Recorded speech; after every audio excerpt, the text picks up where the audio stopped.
Welcome to another unboxing video from theplayersaid.com. My name is Grant. Today I'm unboxing a game that is the second in a kind of new series of kind of very light civ building games.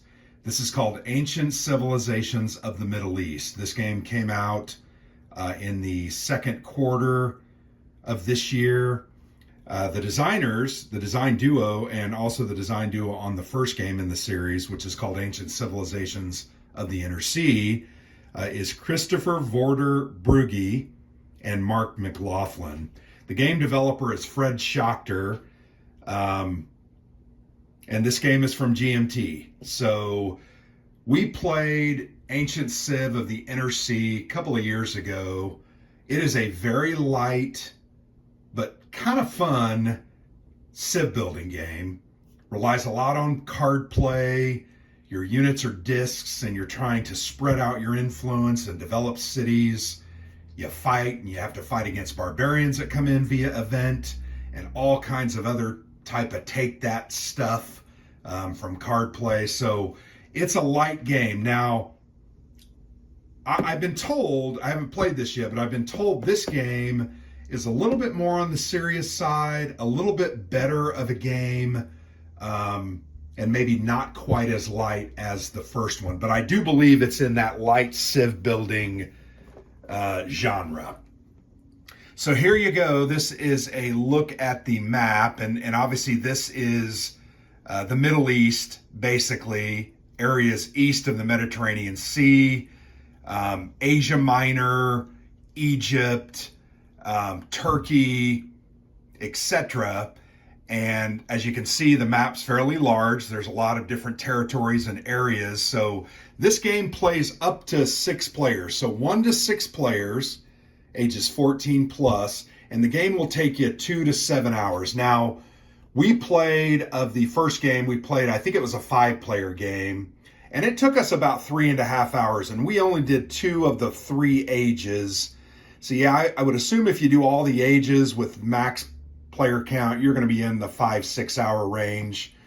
Complexity is low, not really that complex of a game, but it does have a high solitaire suitability because it has a fully functioning solitaire rule system. So here you can read, allows any scenario, including the basic game, to be played by a single player against one or more non-player civilizations. The NPC may be peaceful or hostile and may change its attitude depending on the actions of the player. But I think the way they've marketed this game is for the Euro crowd that don't like confrontation. You don't have to make this a war game. You don't have to necessarily attack. You basically spread out, colonize your areas, play your cards. But you can also make it a war game. You can go after each other. There is things like trade. Religion is a big part of this game. There are various gods that are associated with it.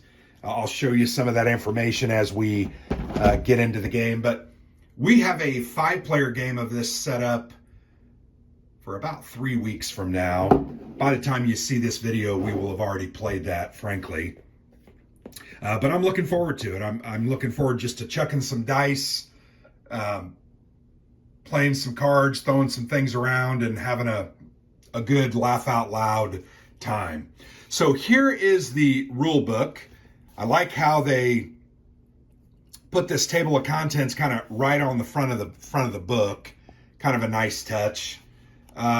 Rule book is 32 pages long, so a good sized rule book. But once again, there's a lot of civilizations that can be played. There is a solo set of rules. They may have a different rule book for that. There's the playbook. Nope, looks like the solo rules are either going to be in the playbook. Yep, solitaire rules, it looks like are in the playbook. Game's pretty simple. You've got a growth phase where you're going to expand your cities. You're going to play some cards. Competition is where you can fight or come into contact with barbarians and other cultures. And at the end, kind of is a reckoning phase where certain things happen and you score victory points. So here I like how they put this. What's different from Ancient Civilizations of the Inner Sea to this? So I'll go ahead and show you this really quickly. Homelands.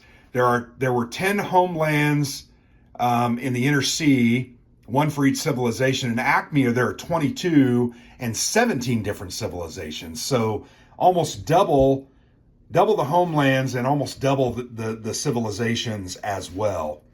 Terrain in ACIS, Ancient Civilization of the Inner Sea, all lands were the same. There were no terrain differences. But in Acme, Ancient Civilizations of the Middle East, there are 4 different possible types of terrain: fertile terrain, plain, mountain, and desert. And that will affect where and how you can build. So kind of cool. Deities, where ACIS had wonders where you built them, Acme instead has deities. Like the wonders, the deities in Acme deliver bonuses and accrue victory points. So that's a significant difference. So those are kind of the 3 differences between this game and the first game. Here's another real quick look. You're going to have basically 3 levels of development. You're going to start with a camp where you basically have one of your discs and that's it. Then you can build it up to get to a city where there are 3 or more discs belonging to a single civ. And that's how you're going to score more and more victory points.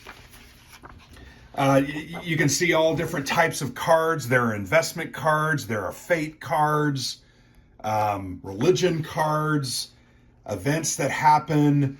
Card phase is a big part of this game.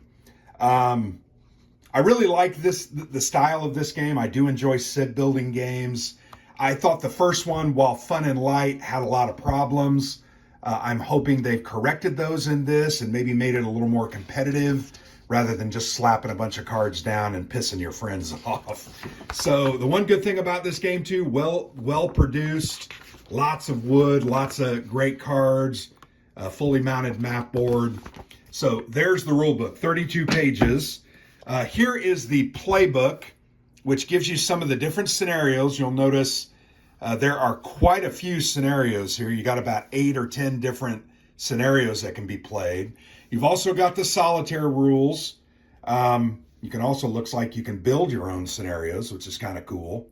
And then there are some bonus setups, maybe where you're fighting Rome in different cultures.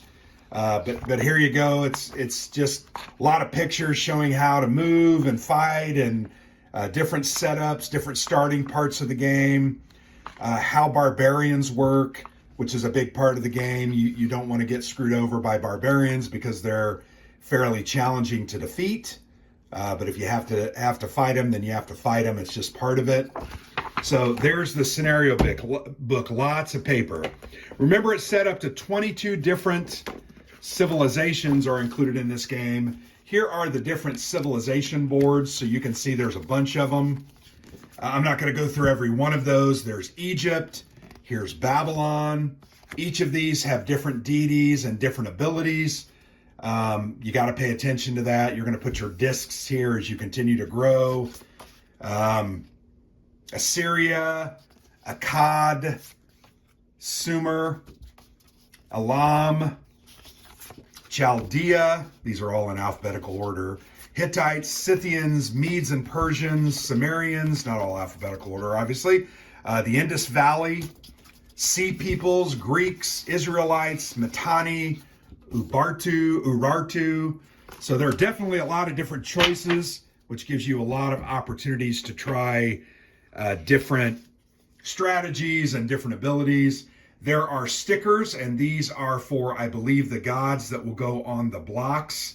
There's a full set of stickers. Looks like there's 8 of them, and then a backup set of 8 stickers. So that's a nice touch. Lots of play aids here. Let me go ahead and grab most of them. You have cultural development play aid. That's a single-sided sheet. Different civilization abilities, so you can not only keep track of what your civilization does, but you can also know what others do, so that as you're playing those. Solitaire play aid here, dual-sided, a simple sequence of play. Once again, growth phase, card phase, competition phase, and then reckoning, and then the final kind of end of epoch. Here's a change of epoch table at the end of each epoch. Once again, you can play 1, 2, or 3 epochs, I think, for most scenarios. And so you can see there are 1, 2, three, four. There are 6 of those basic play aids. And then there's one solo one. Obviously, it's just you. One play aid that shows all the different abilities of civilizations. And then the one civilization development tracks. So yeah, you must have to mark these as you go up. Let's move this to the side. We're going to go ahead and open the big mounted map board. I think the maps look pretty good. I remember the Ancient Civilization of the Inner Sea. I thought was a very attractive board. They did a good job, making it attractive and playable. I don't know if I could get that to bend out. I don't want to break my board. I've never done that, and I don't want that to happen. Sorry for having such trouble doing this, but it's a big board. It's a big mounted board. You can see the grand breadth and width of that. Here is the turn order, 1 to 6. You've got your different epochs. Look like there's 1 to 4, and then various turns within those epochs. Here you have a VP track down at the bottom, and you can see that, remember we talked about different terrain, desert, fertile, mountain, and I can't remember what the other one was, but you can see the water as well. There are islands. It looks like there's only one island that is really habitable, and you're able to colonize that. But here are the different seats for the different civilizations. So obviously, if you're playing just a 2-player game, you're going to play somewhere in here, and you might be Assur and Sumer where you're close. You don't want to spread out all the way across the board. But big map, 1 to 6 players, you could spread out pretty good and have a little bit of room to grow before ultimately you come into contact. You'll notice there are areas, and there are different sized areas. So this is an area movement game. There are C zones that you have to move through. When you move through an area or into an area where there's enemy or neutral pieces, you have to stop. That's where you'll come into competition and fighting. So yeah, very nice looking board. I think it looks really good. Very excited to give that a go. Here's a bag of bits. You've got cylinders that you're going to place probably on the turn track. Then these are small flat cylinders, discs. Those are your settlements and your cities as you grow. Here are the blocks for the deities. The black ones are the barbarians, I believe. The others are associated with one culture. So I'll divide those up and put those into small separate bags so that those are clear which cultures go with what. But yeah, there's a lot in this game. Haven't even gotten to the cards yet, but there's a lot in this game. This is a very big game. So there are 2 full decks of cards, very nice cards with very good art. Let's see if I can get these open reasonably. Hey, I didn't even have to use my teeth. My mom would be happy. Yeah, really nice cards, really thick. I remember in the first game, it was very hard to shuffle these. Here are some deity cards. So remember I said that deities, you can acquire those or do things to accomplish what they need. So this kind of gives what this deity helps you, the father of the gods. So you can place in turn order, exchanging with another civilization. So that might be a key ability if you have that god. Here at the end of the acquisition step of your growth phase, you may move 2 additional discs from supply to your disc for growth box. Just gives you more ability to expand. God of War, once per turn at the beginning of a competition, fighting, you may add 2 white discs to a competition area. That's going to help you. It's like militia. God of Peace, once per turn during the card phase, may negate any one non-event card. That's going to protect you from nastiness from your opponents. God of the Dead, at the start of your draw step, shuffle the discard pile and retrieve 3 cards at random from the discard pile. Keep 1 and return the other. That's really nice. So yeah, you can see there's a lot of different options there with those deities. These are fate cards. These are basically the cards that players will acquire and then play on each other. Some of them are technologies like advanced agriculture. You get to add a disc to each of up to 2 fertile plains areas that you control. Very nice. Improved irrigation, add 1 disc to each of up to 3 fertile plains areas which you control. Coinage, you can gain 1 mina for every 2 of your cities. So that's your money, your economy. New salt mines, add 1 disc to each of any 2 areas in or adjacent to desert or sea areas in which you already have a disc. So you can see different things. Tomb Raiders, place a disc in any vacant desert or mountain area, gain 2 mina and 1 VP. Sunken City, place 1 disc in any vacant sea area, gain 2 mina and 1 VP. So these mostly that are being shown are not nastiness against your enemies.